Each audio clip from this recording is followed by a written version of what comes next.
what do you feel is, from your perspective, with all the background that we've talked about, is the greatest challenge that is facing the church today?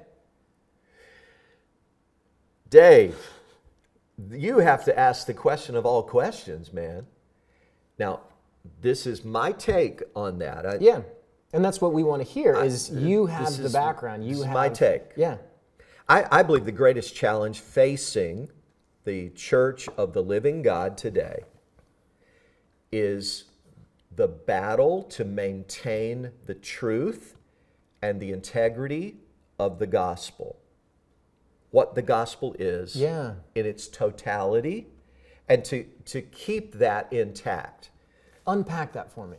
Well, in the little book called Jude, toward the back of our Bibles, Jude there, who was an early apostle, beloved, he says, I was writing to you that you contend earnestly for the faith which was once for all delivered to the saints. The word faith is used in lots of different ways in the New Testament, but there in Jude verse 3, the word faith is used as that corpus, that body of truth that makes up what Christianity is, the beliefs that are non-negotiable for the faith. Essentials. You got to contend for that, he says. So that's what we're talking about. I believe that's the biggest challenge in front of us. And here's why that's a challenge. Yeah. Because the gospel, we call it good news, and that's literally what the word means. And it's a great word. It's an appropriate word. But the gospel doesn't start with good news. It starts with very humbling, very challenging, sort of bad news. Yeah, we're all sinners. You're a sinner. Yeah. You're headed toward eternal destruction in hell. You're going to hell. You're separated from God. Yeah. And you cannot even save yourself. It doesn't, now that doesn't sound like good news, Dave. Yeah. So people aren't crazy about the gospel. In fact, unless the Holy Spirit is stirring someone and moving someone, they think it's nonsense. To embrace the gospel and respond to the gospel, it will be foolishness. That's essentially what Paul says in 1 Corinthians 1. Yeah. Our message is foolishness to those who are perishing. But to us who are being saved, he says, it's the power of God.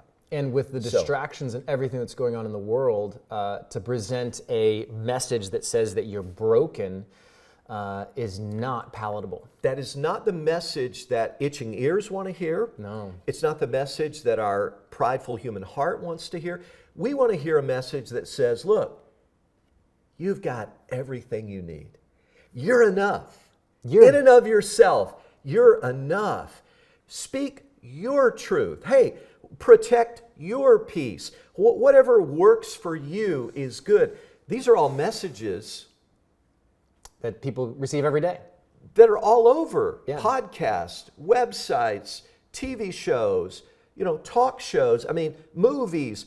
Deb and I were watching a movie last night, and we were teasing each other because one of the lines in it was, protect your truth. Now, and in that context, the way it was being used was, hey, be selfish. You need to do whatever makes you feel good. Protect your truth. And we teased each other the rest of the evening about, now protect your truth now. Protect your peace now. Well, the world we live in right now says that we need to embrace everyone's truth, whatever it is. So long as your truth doesn't inhibit my truth, it's fine. We need to embrace everything. And philosophically, that just doesn't work. I love the coexist sticker because it just makes me laugh, because not one religion that's on it would agree that the other is also true. Exactly. So, there is the truth, and there is something that is not true. There are many things that are not true.